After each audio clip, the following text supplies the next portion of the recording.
Your flight leave on time and everything? What's that? No drama on your flight? So many flights have been delayed. Yeah, I went back down to LA like Tuesday. And it was like no problem in either direction. Oh, yeah. Actually flew into LAX, so no surprise. Oh. Turns. Right. That was good. Nice. Your meeting go, your meeting go, okay? Yeah, Yeah, sure. I mean, the guy, so there were some odd issues, but the guy finally admitted he didn't really know enough about the major one, like you had to rely on my expertise. Sure. So that actually ended up pretty good. So you went back? Yeah, Before you went forget. back.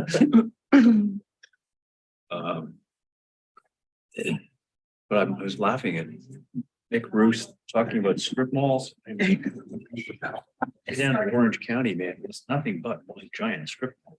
I mean, all the way from that hotel to this place was 25 minutes, all on side streets. There's just every street was a strip mall. It's every community is the same.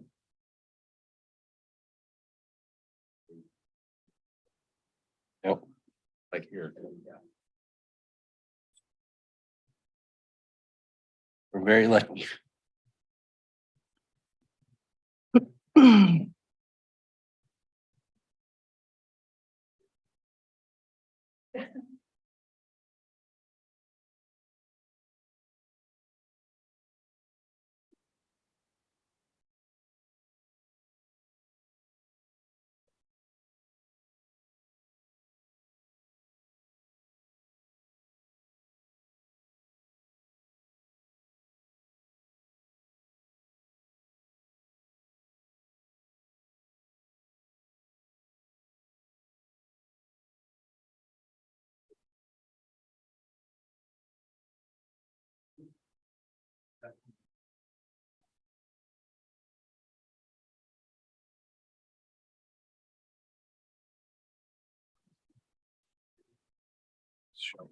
There.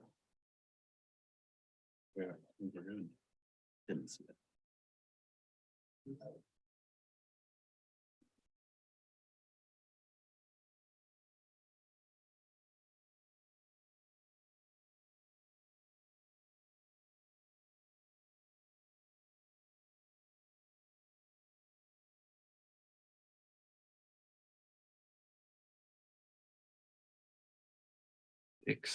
Six. We all here? Yeah. Okay. Welcome to City of Capitola Planning Commission meeting. This meeting is open to the public with both in-person attendance at the City of Capitola Council Chambers at 420 Capitola Avenue and remote assistance or attendance is possible, excuse me. Planning Commission and staff are attending in person and remotely via Zoom. There are several ways for the public to watch and participate. Information on how to join the meeting via Zoom and make public comment during the meeting is available on our website, cityofcapitola.org, on the meeting agenda. The public can also live stream the meeting on city's website or on YouTube. As always, this meeting is cablecast live on Spectrum Communications, Cable TV Channel 8 and AT&T Uverse Channel 99, and is being recorded to be broadcast on the following Mondays and Fridays at 1 p.m. on Spectrum Channel 71 and Spectrum Channel 25. A recording of the meeting will also be available on the city's website after the meeting. Our technician tonight is Walter. As a reminder, please turn off your cell phones during the meeting. All right, so that brings us to our first item is roll call and pledge of allegiance. Here. Here. Here. Here. Pledge allegiance. Pledge allegiance to the flag of the United States of America, and to the republic for which it stands, one nation, under God, indivisible, with liberty and justice for all. Thank you. Moving on to oral communications, additions and deletions to the agenda. Yeah, we have for item 3B, the Esplanade, we have 2 additions to the agenda. One email was received with some comments from a member of the public, and then the applicant provided some floor plans of the entry proposed at the front of Pizza My Heart. And those are in front of you at the dais and then also at the back table. Thank you. As we're moving down to item B is public comment. Please review the notice, remote access for instructions, short communications from the public concerning matters not on the agenda. All speakers are required to print their name on the sign-in sheet located at the podium so that their name may be accurately recorded in the minutes. Members of the public may speak up for 3 minutes unless otherwise specified by the chair. Individuals may not speak for more than once during the oral communications. All speakers must address the entire legislative body and will not be permitted to engage in dialogue.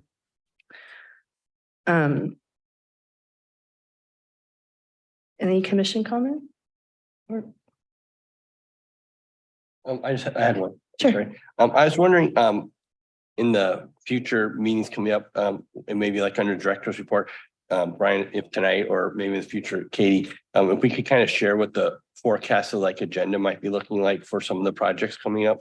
You know, if there's looks like we have a full agenda for next couple meetings, or if there's larger projects that's coming in, and then maybe also a little bit under maybe public noticing if as commissioners, maybe we could receive some of those that I know it gets sent out from a 10-day standpoint. So might not be prepared for tonight, but maybe in the future meetings, if we could kind of have a snapshot outlook in the future.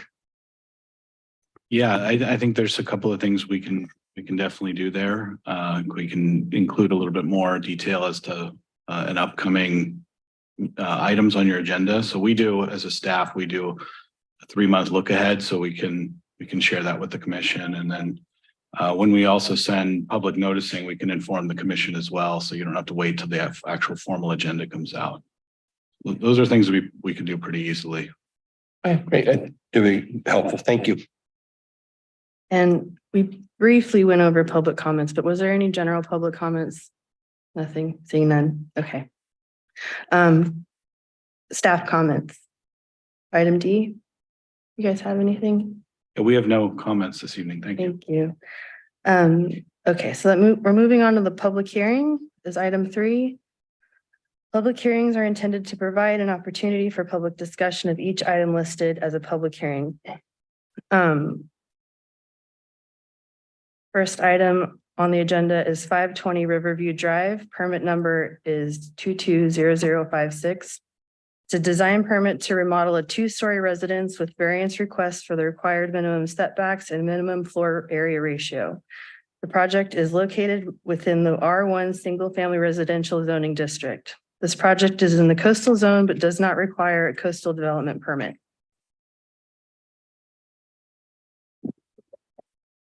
There we go. Thank you and good evening, commissioners and Vice Chair Christensen. The application before you today is a design permit and variance, and this is located at 520 Riverview Drive. The variance requests include the minimum setbacks as well as the maximum floor area ratio in order to remodel and construct additions. This is located in the Riverview Terrace neighborhood in the R1 zoning district. This is the existing house as it appears today. And this is the proposed site plan. The additions would increase the existing dwelling by about 115 square feet. Currently, the site does not have any on-site parking. Because the additions do not exceed 10% of the existing floor area ratio, it would not be required to provide the current requirement of 2 parking spaces. However, the applicant is still proposing a substandard parking space on the northern side of the home there. I'm just going to go through the floor plans and elevations quickly here. These are the proposed first and second story floor plans. These are the existing elevations. And these are the proposed elevations.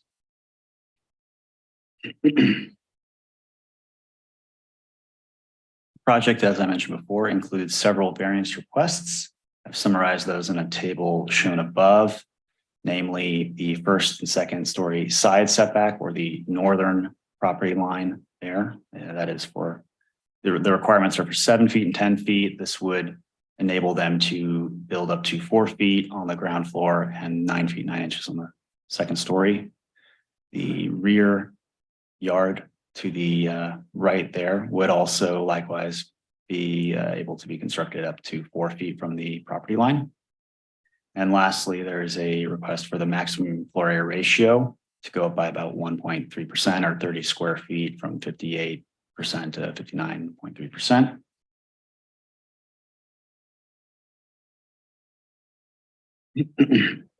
As described in the report, there are unique circumstances applicable to the subject property as well as the project itself. The property is a triangular lot with its front side being the widest property line. Strict application of setbacks on a triangular lot imposes disproportionately limiting setbacks with a low efficiency building envelope. The lot is also small by Capitola standards. It's about 2,241 square feet, whereas the smallest standard R1 lot is typically a 40 by 70 lot or 2,800 square feet. So this is the equivalent of about 80% of that. The variance enables a modest expansion to the existing residence, both in terms of setbacks as well as the floor area ratio. All additions would maintain a minimum setback from any property line of 4 feet. Additionally, the home would be modified by removing several sections of the structure that are closer than 4 feet to the existing property line. So they would be cut back to 4 feet as well. With that, staff is recommending approval of the project based on the conditions and findings of approval. If anyone would like to have any questions about the material covered in the report, I have questions. I'm sorry, I had one question. I saw the first time it came in, it had a potential ADU, and then that's been removed in this latest scheme. Is there history behind the ADU being removed, or is it just the applicant decided to remove it? Yeah, it's my understanding that the owner was looking to construct an ADU as just a possible advantage, as well as to take advantage of the development standards that are more relaxed with certain types of ADUs. Because of the uniqueness of this site, we were able to be supportive of variance findings, which sort of negated some of those benefits if the Planning Commission concurs with our findings. So I believe it was the decision of the owner. The owner and architect are both in the meeting, so if they would like to add to that, they're available. Just looking for numbers. Yeah, thank you. Any other questions for staff? Would the applicant like to come up and say? Good evening. My name is Martha Matson, and I'm the architect for the project. I'm here with Tara Gunderson. It's also her Gundersgaard, excuse me. It's her residence, obviously. I just want to say briefly, I want to thank staff, planning staff, as well as Public Works for working with us on this project. It's a complicated site. And just to quickly answer your question, I do want to say that situations, this has been a long couple of years, and situation has changed for our client. She's had 2 children, so twin girls. So that's sort of changed some of our thinking as to what would work best for the house, as well as working with planning staff to give us some of the variances. I'm available for questions and so is Tara. So thank you very much. Thank you. Is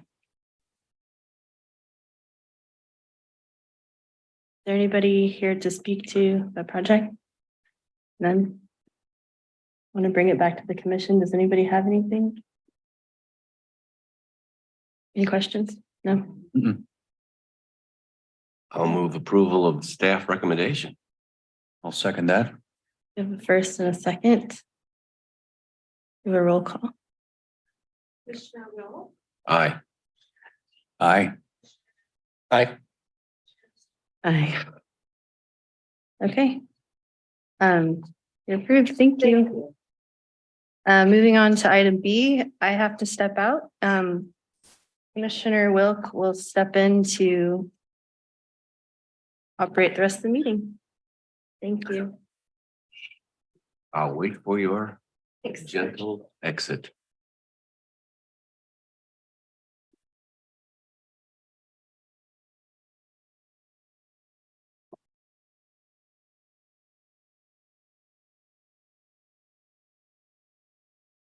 Okay, item B is 207, 209, 209, 209A and 211 Esplanade. This is a historic alteration permit. And do we have a staff presentation? Yeah, thank you, Commissioner Wilk, and good evening, commissioners. Picking this item up for Director Hurley, he was not able to make the meeting, but you did, as a body, review this last month at the March meeting, and so this is coming back with the response to some of the suggestions heard at that meeting, and just got the photo up here. This is 4 tenant spaces, 207 through 211 Esplanade.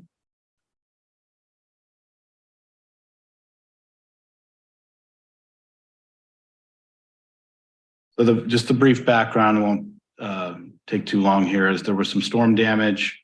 There has been some ongoing emergency and in-kind replacements that are underway currently. Along with that, the owner is seeking to also modify and repair some portions of the facade, which is what is before you this evening. And the commission's primary feedback was relative to the character and the pattern and differentiation between the different tenants. The 4 different tenants, and to encourage the applicant to use some more color and materials to make distinctions between the tenant spaces. So top left here, this is the pre-storm street view. The upper right, just to jog your memory, this is what was presented last time you saw the project. There was a lot more of kind of a unified use of stucco. There was some individual character with the various door drops, but with the proposal before you tonight, there's a lot of vertical articulation in terms of defining each of the individual spaces, which is sort of brought back from what was existing in the pre-storm condition, and that's on the bottom.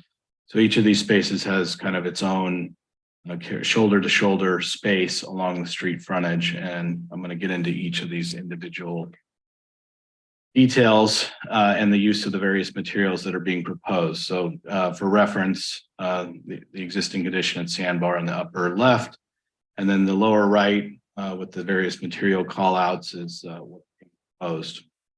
So the one unifying feature I'll point out in this first slide is this canopy with the corbel supports below. This does carry through end to end, but the rest of the tenant frontages are basically unique compositions of materials and colors. And so that with this at Sandbar, the proposal is to use a ribbed tile surround at the 3-pane window, and to also use a different dark western red cedar up along the parapet and at the door drop. And then at the far right, this is actually just an electrical closet and portion of the parapet that serves as sort of a bookend. And this is a smooth stucco with a white dye. Moving to the left, this is Pizza My Heart. So this would be the same smooth stucco at the top at the parapet with the white dye color.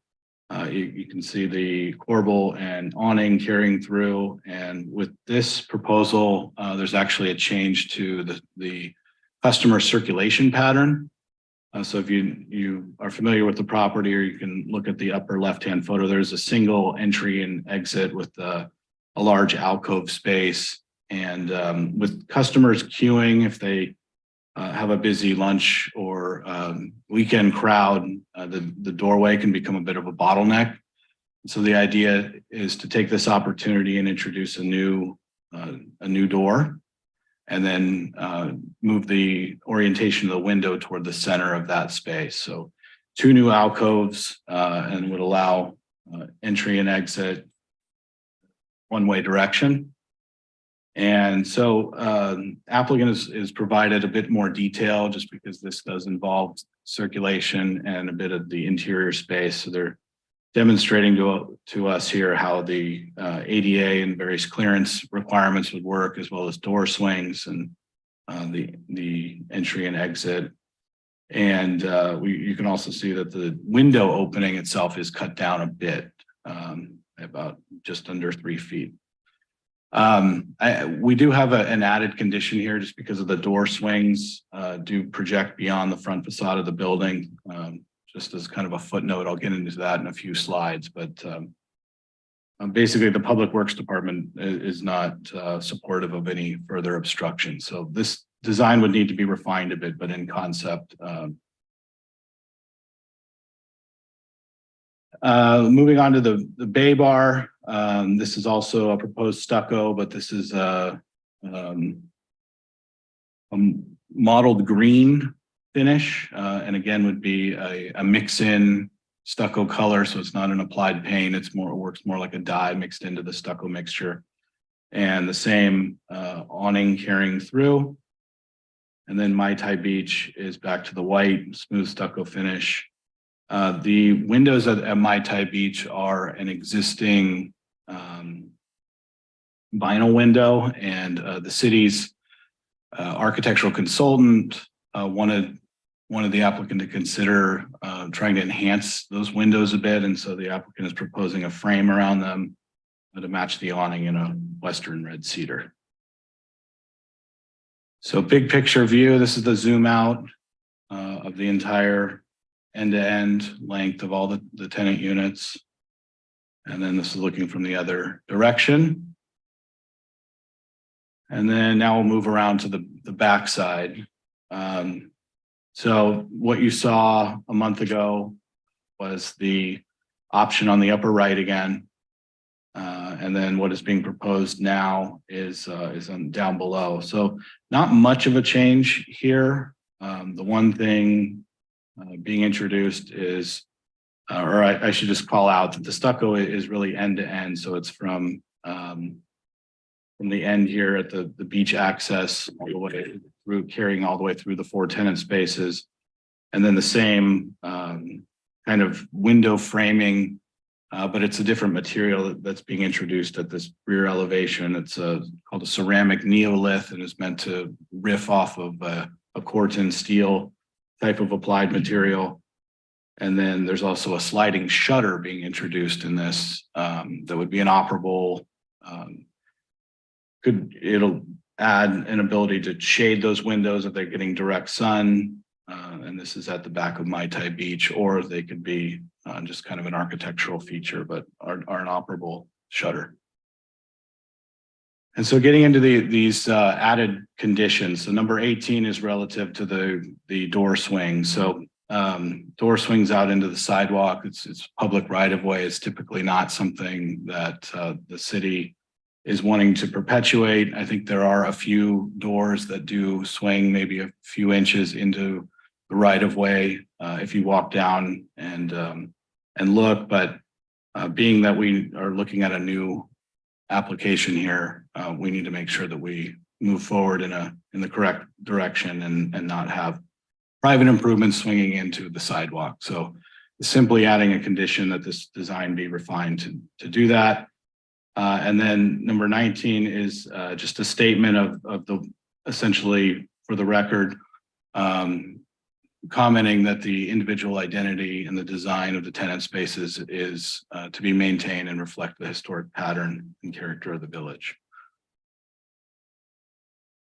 So with that, we are recommending approval of this evening. I think we can manage the door swing issue through a building permit. And with that, I'm happy to take any questions.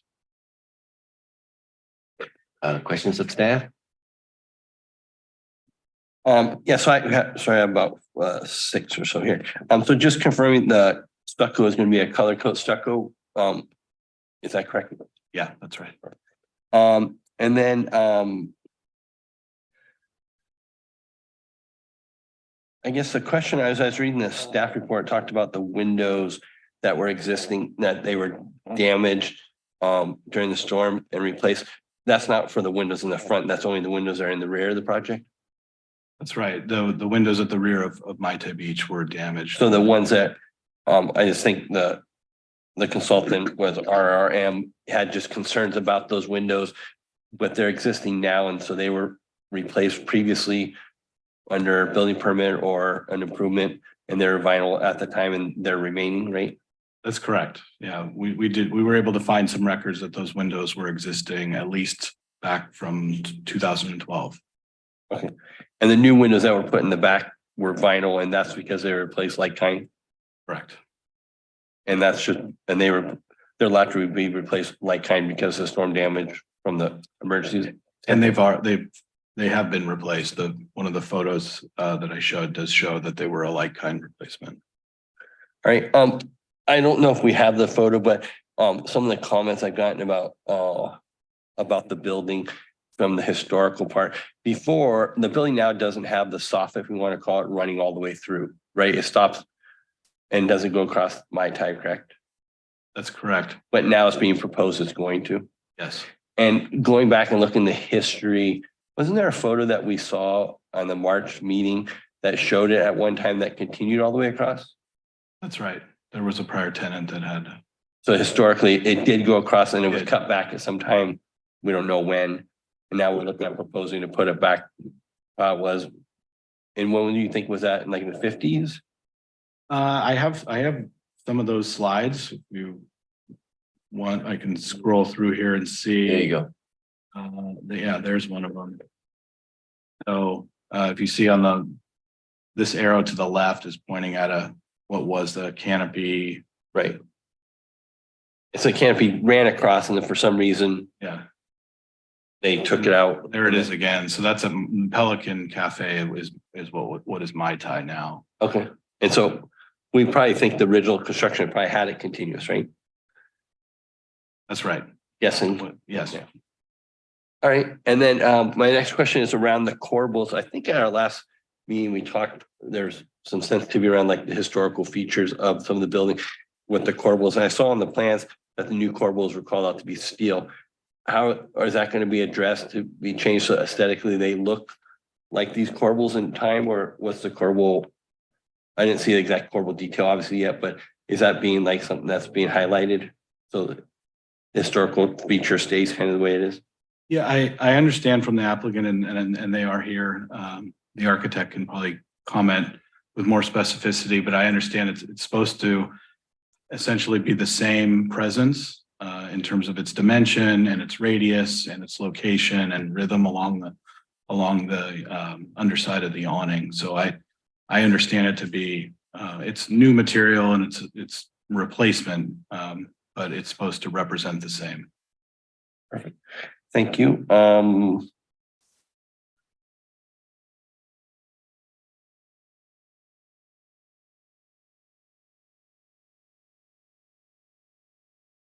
I think those are all my questions. Thank you. Yeah, so Scott Martin had, he sent you a memo with his conclusions, but he had some potential clarification or improvements. Are we gonna talk about those tonight? Is the applicant are you gonna discuss any of that stuff?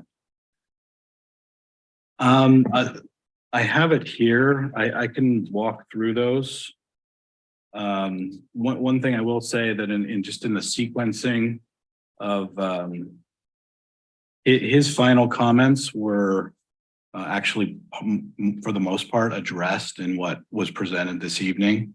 Because it was kind of happening in real time, and we had a conference call, and then the applicant had already made a revision, and then we got his final comments. So Okay. most of it was picked up actually in what is being presented tonight.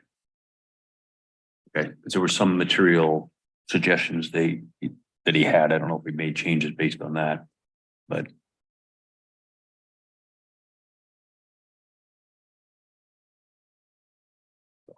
Anything else? What are we doing? We were looking up more input. I'm not seeing that I have it here. I can get to it though. Oh.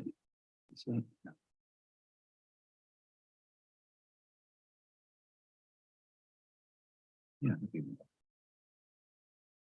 Are there any other questions? No, just he's got, I don't know, eight things at the bottom, potential clarification or improvements, including the discussion about ADA clearances and things like that.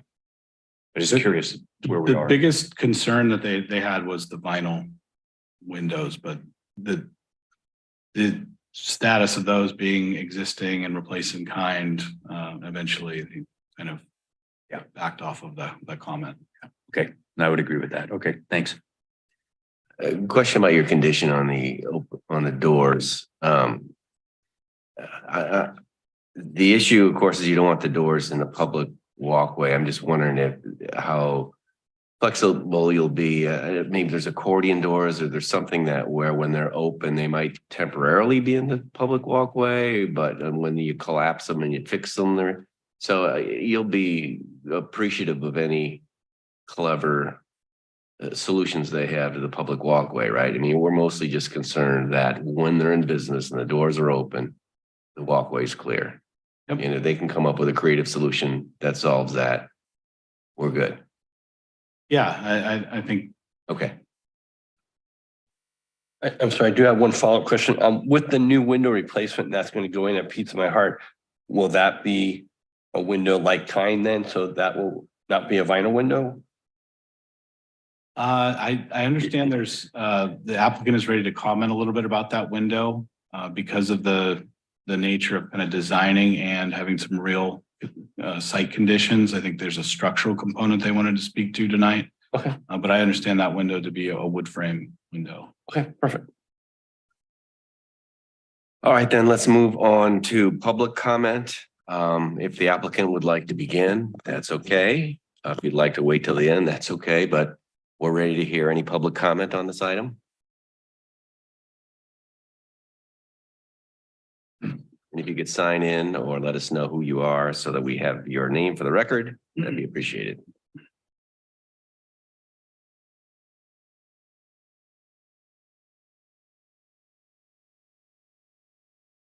Good evening, commissioners and staff. Thanks for considering this option, and the second round of this tonight. It's been fantastic. I first want to thank staff. Brian and Katie have been just incredible working with us and the owners on this project. And thank you for your comments from the previous meeting. And we've tried to do our best to address them. My name is Dan Townsend. I'm with Fuse Architects. Last time was my business partner here. Dan Gomez was presenting.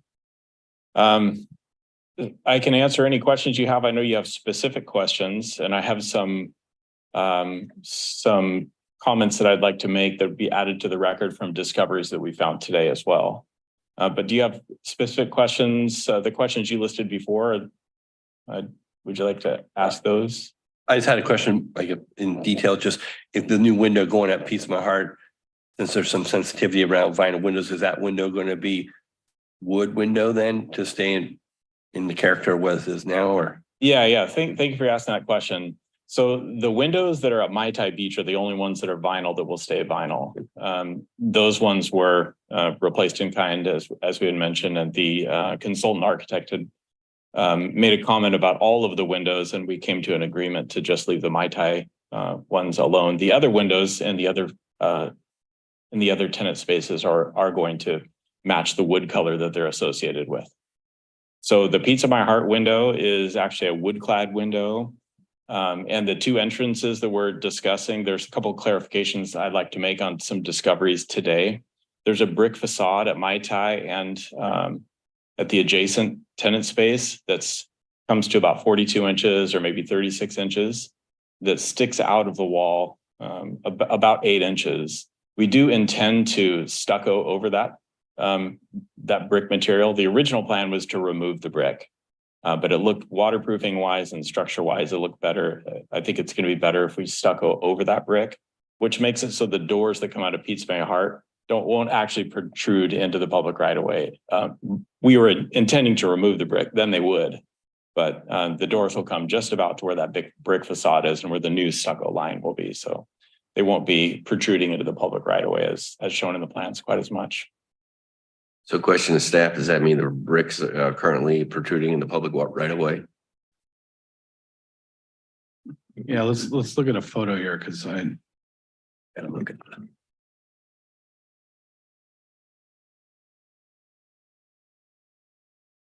Are the bricks are not carrying through on Bay Bar? They aren't. They go through Mai Tai Beach. The previous photograph actually showed it up on the upper left. There it is there on the upper left. Do you see the brick below the windows? If you can see that there, that's the brick that we intended to remove around the side down the alley to the beach as well. And today, looking at the construction of the wall, it looks better I think it's better for us to leave that brick there and stuck over the top of it. But that does have, we're not cleaning it up quite like that where it shows in the bottom right photo. There's brick there that protrudes out. I don't know if that line of brick is at the public right of way or not, but the doors won't come as far out as the plans show by leaving that brick.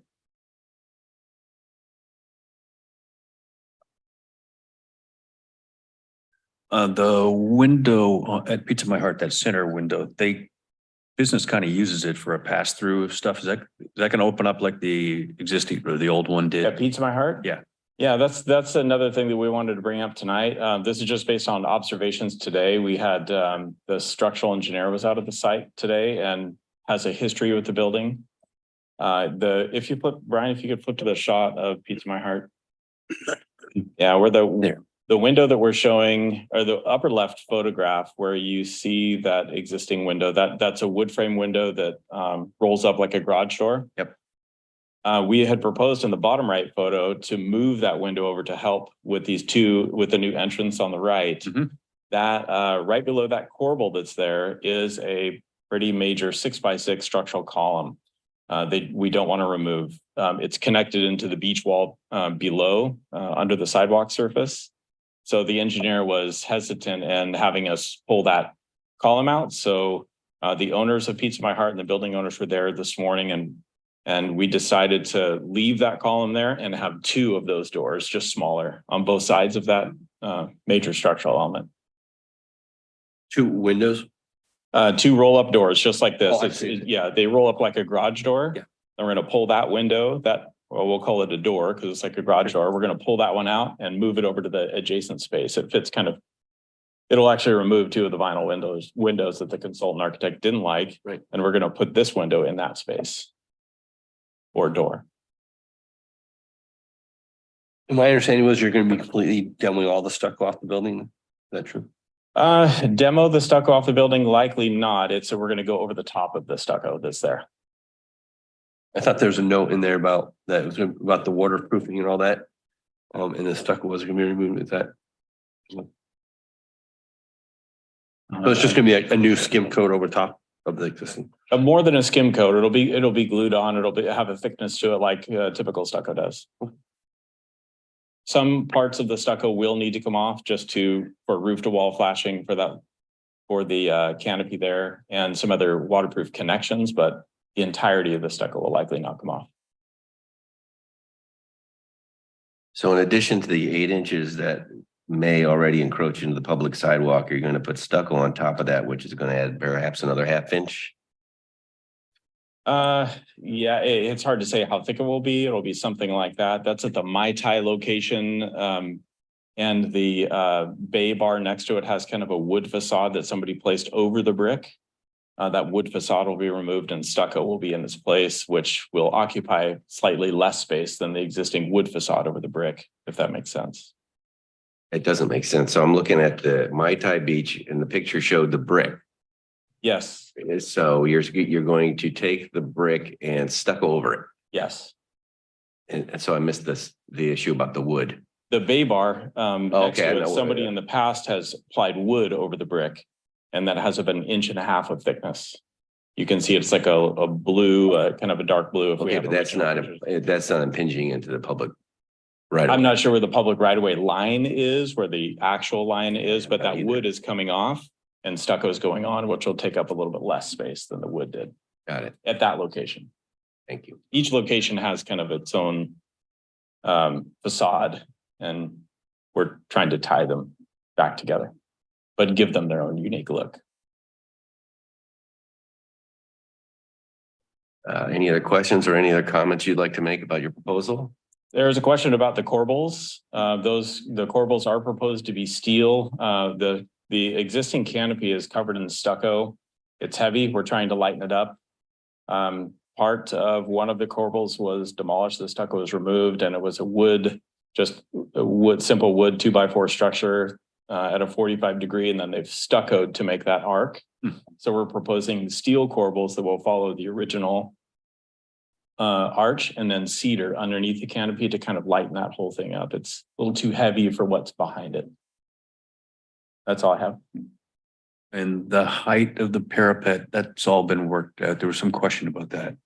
There was some question about that. We do intend to, there was a proposal to raise it 18 inches at one time, and the commission and the consulting architect had a comment about that. So that's been lowered.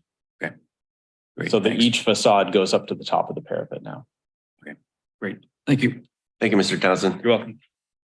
Are there any other members of the comment who wish to discuss this item? Any on Zoom? Okay, with that, then we'll bring it back to council for deliberation. Anybody want to jump in on this? The only comment I had is just that I appreciate that from our last comments that the project has now taken, I think, more of an appearance of the fore, and I would just hope that we that would stay in the future, you know, as the project or tenants change, that we're sensitive to that the appearance and the history of the building looks like it was 4 buildings, and that I think we've kind of achieved that, or they've achieved that at this round, and that I appreciate that effort, and hopefully that stays with us as tenants change or things change down there. Yeah, there was a public comment about this looks too much strip mallish. But my opinion is that they've done a good job of answering our request for differentiating the storefronts. So I don't think it really looks like a mostly Southern California strip mall. I think it's More of a Northern California strip. No, mall. it's not exactly the historical thing like the 1958 picture, but it's certainly differentiated better than what we saw before. Well, I like you guys' opinion on this encroachment. So they put in kind of a last minute condition about the doors non-encroaching into the walkway. If I look at it, it looks like, okay, that's a 6-inch encroachment of the public walkway. Public Works says, no, we've got to start being better about that. It's already a crowded sidewalk. Then the applicant just pointed out, well, there's already 8 inches of brick that poke into that walkway. We think, although perhaps the sidewalk swings out further, and maybe that isn't the public walkway. So it seems to me that my issue is, and then he's going to stucco on top of that. So my issue would be that I would like to make sure that we gain some of our sidewalk back as part of this retrofit. Agree, disagree? I mean, if he was going to take the bricks off and we're going to gain 6 inches back and then say, okay, you can't have the doorway swing into that 6 inches. Okay, well, that's 6 inches of shoulder room that the pedestrians now have. Unless, of course, that isn't public right away, which I don't have, and I don't know whether that's true or not, but I think the condition that you put in there, which is the doorway, you shouldn't swing in there, should extend to neither shall the bricks. But the bricks already exist, so Well, it's gonna be hard to say, well, we made a mistake 15, whatever, 100 that's a years good ago. point. It's a good point, although they were being taken off as part of the retrofit, so clearly they're not structural. I didn't know that at the beginning, but I do agree with staff that the door, it's pretty crowded. I mean, if you go along there on the weekends, it's that sidewalk is a bit of a nightmare, right? It So is. That door should definitely not protrude the way it does on this plan. I agree with that. Well, but that plan, apparently that drawing is inaccurate because it doesn't Right. show the bricks there. As the acting chair, I mean, do you mind if we ask the applicant again about what is the difficulties with removing the brick? Because I don't know if that was. If he's willing to come back up and talk about this, I'd love to hear from him. If that's okay. with you. That's great. No, we want to get the right answer. But we don't know where. Hi, my name's Chuck Hammers. I'm the owner of the building and also owner of Pizza My Heart. Originally, we talked about removing the bricks. What we're finding on this building is if you remove anything, you uncover lots more problems on this building. So one of my fears is we pull the bricks and that wall is compromised, and my ties probably 7 to 10 days from opening. And if we have to redo the structural on the entire end of that building, it will mess them up. So those bricks, I've been building owner for 25 such years. The bricks go down, they got covered on Bay Bar. They're also, if you look all the way down at Paradise on the next building, they're also there and they've stuccoed over them. So it was a common theme on both buildings. I think it just got removed from Sandbar at some point. But it is on the other ones. Or if you have any other questions. The biggest concern is about the unforeseen condition that you possibly could run into. Yes, and it would end up delaying, and these tenants, they've been through a lot, and we're trying to get them open as quick as possible. And I appreciate so much on how much the staff's working with us and getting us, some of these guys back open, which hopefully will be soon.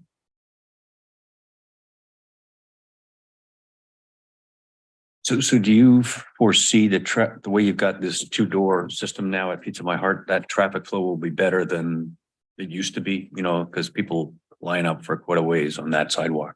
Yeah, I mean, the real problem is people walk in, they've got their kids, they've got little kids, they're carrying pizzas, and then they got to back right Turn back around. through the line. Yeah. And that's what backs up a lot of it. So, I am really hoping that we don't impact, Dominic at Mai Tai has been so nice about it, but the line often goes right in front of his door and we are popular and I feel bad about it, but I would like to fix it for him. Okay.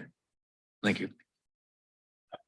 I guess, okay, so what I'm thinking about in terms of the stuccoing over the brick, it's an implicit approval that we're okay with the encroachment. We're not just letting it being grandfathered in. We're saying, okay, you can encroach, we're okay with that 8 inches of encroachment, and you can go a little bit more because we're okay with that design. No, he's not exactly. He's taking the wood facade off the Bay Bar.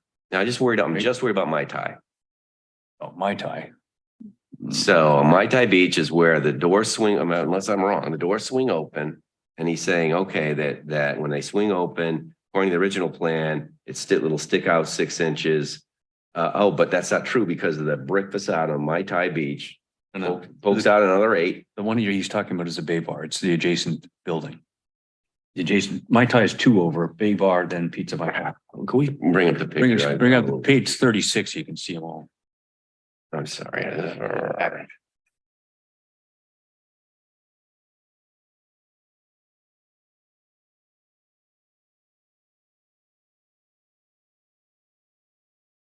So in the Bay Bar, where those garbage cans are, Oh, so, okay. right above those things. Oh, I get it.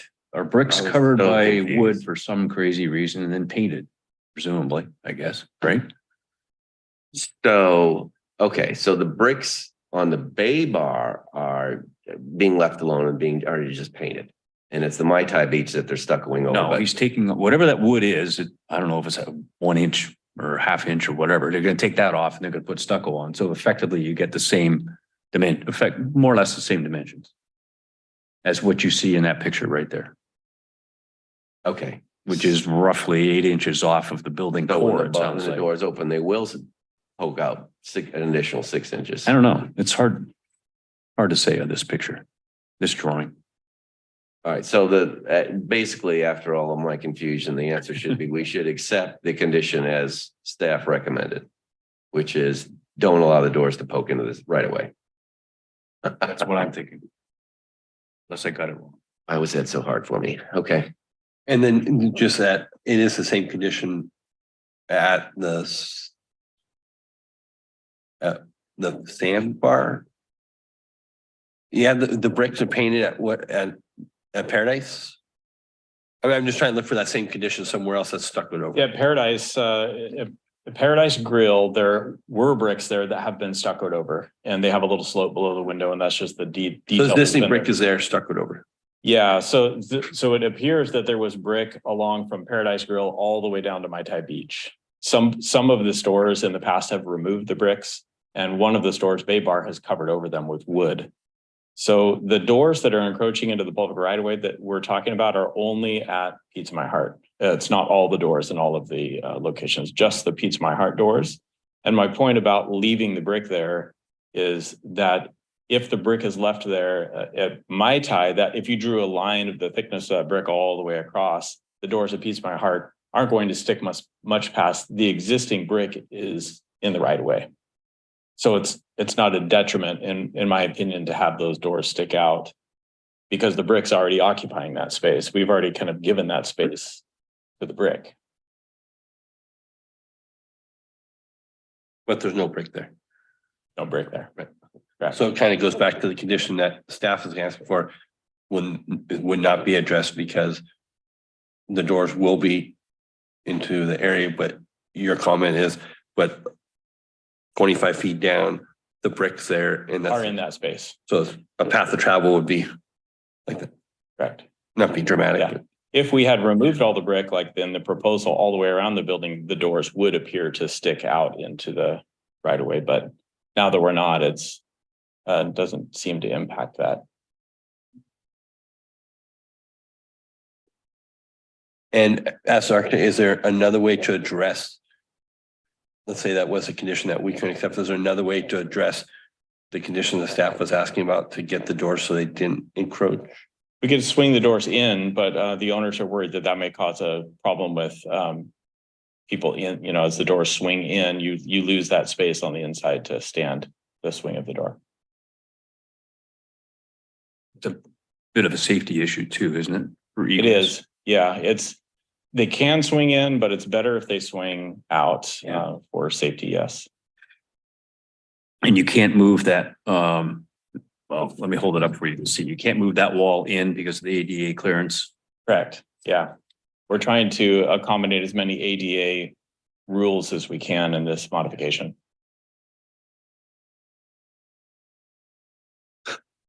That's what the dash lines are and are the clearances needed for opening doors for ADA.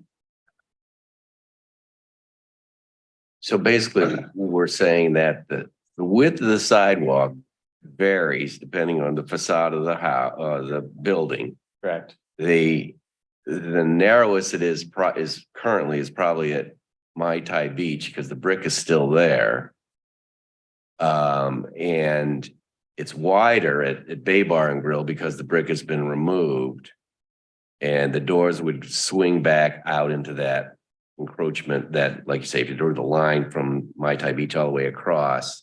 So if there was a cart that was exactly the width of the curb to the bricks on Mai Tai Beach and you're rolling down the sidewalk, the open doors would not interfere with it because the line of sight is consistent. Yeah, I can't say that it would be exactly down to the inch that way, but yes, I understand your cart example, yes. The narrowest portion may not be at Mai Tai, even with the bricks. The narrowest portion is probably at Paradise because they've stuck it over the brick.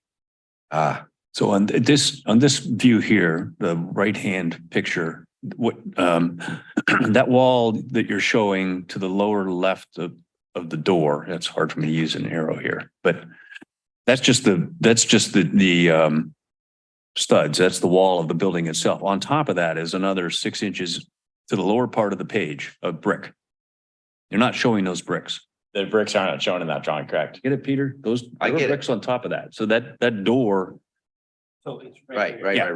that, yeah, But they're gone, but they are on the no, further they're not down. gone. No, they're there. They're still there.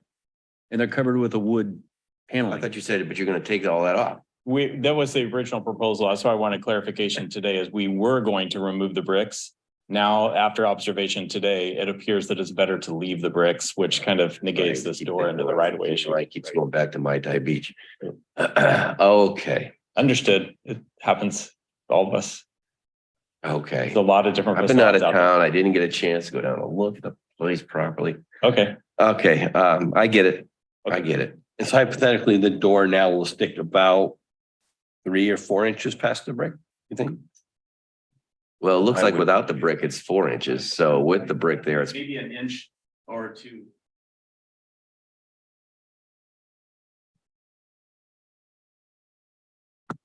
okay. Anybody want to propose something? I would move that we accept the staff recommendation with the 18 and 19 added. I don't think they're in the package right now, right? No, they're just here on the slideshow, but they were 18 and 19. So just to make sure that door does not, in case these drawings aren't accurate, make sure that the door does not impede people on the sidewalk. That's all. Anyway, that's my motion. The clarification that would, because, a staff's comment was that the door wasn't gonna impede anybody on the walkway. Plus or minus, I mean, trying to get clarification. Right now, we're thinking because the brick's gonna stay, the door will not be into the walkway. Right. And I guess you could reword 18 to say that instead of using the public right of, or the right of way, since we don't seem to know where that is and we don't know what the impacts of the bricks are on that.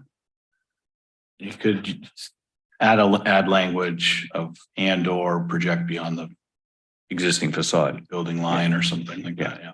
They'll build the stucco out for you. Yeah, you could use that styrofoam stuff. So you are, it's a bit, so again, for clarification, you're saying that basically the door that they have, which they almost hit because you question them, ADA clearance and all that, you can't move the wall back. They're pretty much stuck with that door. They open it up, and as long as that swing doesn't encroach into On the existing, the existing, the existing sidewalk, not the official public right of way, which may be more There's probably been, who knows what that is So the existing brick with the with the wood. stucco, with the stucco coating on it, Right. that the door wouldn't protrude past. That's right. That's what I proposed. I can second that. Any further discussion? Let's have a vote. Sorry. Aye. Aye. Aye. Well, very good. Thank you. Good luck, gentlemen.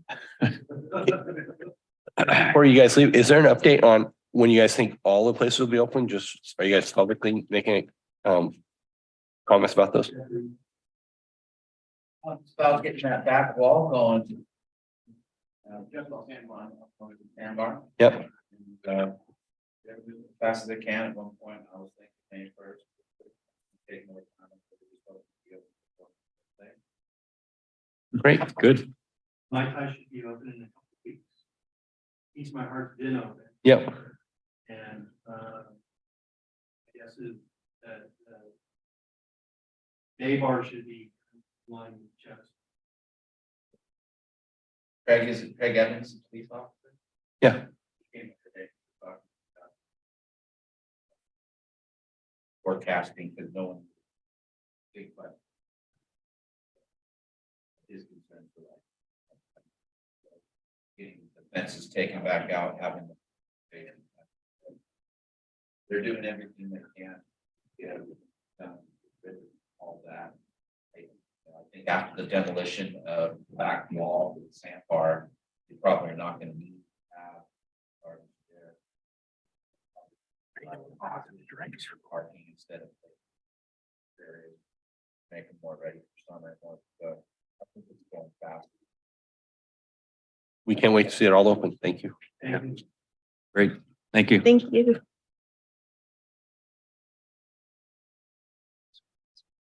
Okay. Moving on. Item 4 is the director's report. Do we have anything? Yeah, so just been kind of brainstorming here. I'll give you a bit more, just upcoming items that you'll see next month. So the Color and Materials Board discussion is on our list. And then we have a second story ADU, pretty standard project. But because it's a second story ADU over a garage, it's got to come before you. And then just a couple of updates on items that are either going back or to the council. So commission heard 401 Capitola Avenue, the Capitola Tap House that was appealed, and was the council gave direction for staff to come back with recommendation for approval and findings. So that was an interesting project. And then nobody ended up appealing 401 Capitola Road. It was the affordable housing project, all sorts of interest, but nobody ended up appealing. And then other big project that we had, conceptual review for the assisted living and memory care at 3720 Capitola Road. That applicant had a pretty rough go before the planning commission, a lot of neighborhood opposition. And so they've kind of taken all that in and are making a second run to present their conceptual plan to the council with taking a lot of the neighborhood input into the design. Brian, was that the project that they were annexing? Correct. Yeah, I think that was back like October or something. It's sort of back gaining momentum again to go, like they kind of took a time out to reassess the design after the comments they got. And so that's the only large project, if you want to call it large on what you guys refer to as, but large project that we see coming in at this time? I'm sorry? Is that the only larger size project we see coming in at this time? Yeah, so that one, if given the go ahead by council, that would be the next biggest thing I would see coming back to planning commission. The determination the council needs to make though is whether it's a public benefit or not. And so I don't have to know how that's going to go. Sure. Okay, so commission communications, anybody got anything? Yeah, I got one thing. Commissioner Jensen and I attended the Planning Commissioners Academy last week down in Garden Grove. I think our collective observations was it was very good and very helpful for us. Pretty well attended and I've been to a lot of conferences over the years, it's mostly engineering stuff so that they're kind of calmed down, but these people were really energized. I mean, it was very impressive. Every single planning commission, at least the ones I talked to, and they're up and down the state, have the same sort of concern, problems, issues to deal with that we have, especially the ones on the coast, which basically have no land to build housing on, right? And so they have this housing element, and each one of their communities were given these outrageous numbers, and they're trying to figure out what the heck to do.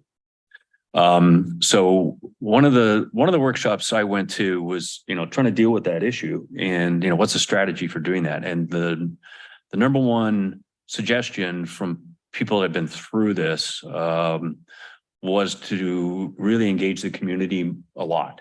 You can't over engage the community. And they, a lot of them have held workshops similar to what we had a couple of weeks ago.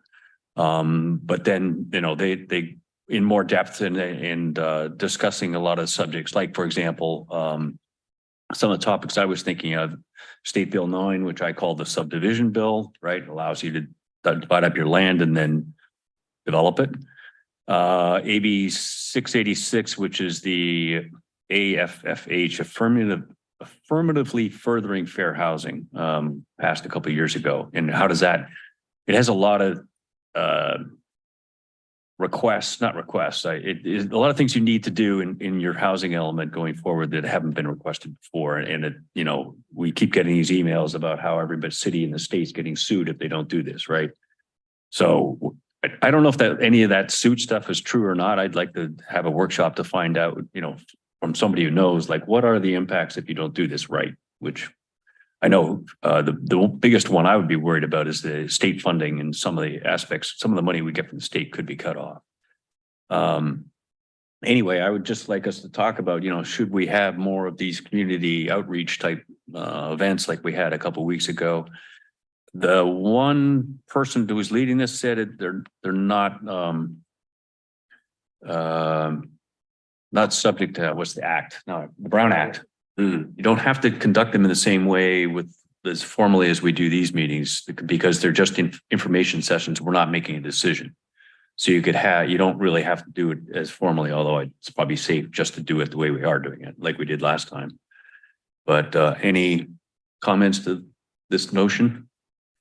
I think that would be a fair question to ask Katie and the attorney, right? Wouldn't that be good for Brown Act? If we wanted to hold community meetings? Yeah. Yeah, I share the same feedback from the conference. That's what a lot of people are talking about is community outreach, community outreach, community outreach. I think this might maybe Paul come into play when the map gets a little more finalized.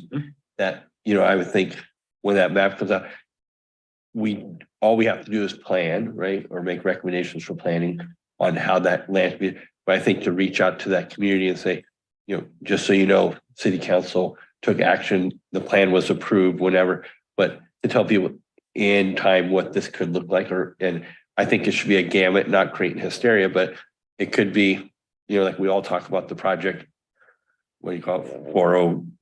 What's the number? 401. The 401, you know, it has 36 parking spots. It could have had 0, you know, if they built it to our standards, it would have had, you know, whatever, 79, you know, but so everybody knows that going into this, and maybe there might be less hysteria around these issues. That if we talk about them, people can make, you know, plans or understand what that impact is coming. And stuff. Also, I would hope maybe from that too, you know, I always say, you know, 1,336, well, I guess we only need 1,300 units now. But we put in 1,300 ADUs, we wouldn't have to talk about, right? So that's why I was trying to get one out of this person today. But you know, I just, you know, I think community outreach and talking about things like that might downplay some of the exposure that we have and just educate. I know it's education to myself and then just when the conference educate, but trying to get out to our community. So but I share that. That's a lot of people are talking about down there. Was there a part of that? Was there a presentation like from the state, like a film strip or a presentation that says, okay, here's how we got here, you know, going back to, you know, population growth in California and this and that. And then all the various experts saying, here's how you deal with density. And this is how we came about, you know, so there was like an overview that says, okay, here, it's not us versus the state. It's like, here's what, you know, was there any kind of a presentation? No, the HCD person, housing and community development person for the state actually got sick or had some issues. So she didn't actually show up and they didn't have I'm sure there is a presentation somewhere that we can dig up. There is a lot of information out there that if you search around to look for it, it does exist. Yeah, I would think that would be in terms of public education, say, well, you know, where did this come from? Why do we feel we're against the state and we have elected state representatives? You know, how are we working together? Where did this come from? Well, the one thing I do remember, the one statistic they had, and it was we have to, by 2035, you have to add 3.5 million housing units in the state. And that's based off of, you know, some analysis of the population growth and population changes in it, you know, people coming and going from California. And the demographics are changing over time, of course, right? So they did talk about how they factor all that stuff together, but they never showed the actual, you know, formulaic development of these requirements that they flowed down to the 9 different government organizations that then split them up into the cities. Yeah, that's where I think I would personally get the most out of is yeah, I've done a little bit of digging along the same lines, like, well, where did this come from? Where did our arena, why are our arena numbers what they are, blah, blah, blah. And to have some sort of formal presentation where it's clear and here's where it all came from and here's how we participated and here, it would be like, okay, that now we're all on the same page. I mean, we're not the only ones with sort of what you might think are extreme numbers. Our 1336 is kind of on average with what the people I talk to, even out in Manteca. You think Manteca, okay, it's got lots of room, right? They don't have a lot of room and they've got a requirement that they are struggling trying to figure out. So. The interesting thing was the closing speaker, and he was talking about how they're planning for, everything. And then they're talking about Newsom might be putting out a housing bill bond measure, maybe for $5 billion. And he said, if you just take the number that we need, and if the average house for affordable housing is $500,000 to build, we need 500 billion. So what's 5 million? I mean, what's 5 billion going to do in a bond measure? Like there's this, sure, we're all planning for it, but the whole thing no one's planning for is how's it ever going to be funded?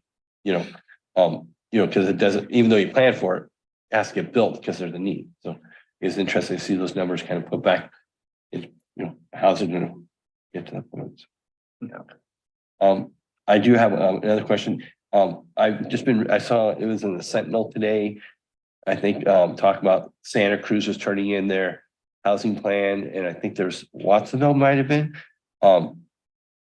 Where are we on our timeline? I think everybody's nervous about it, but like other cities in our local area, are they like a little bit ahead of us on that?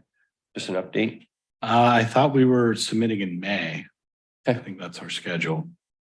I have a couple of other notes here for Katie and based on your discussion as well. So she may follow up with you with the schedule.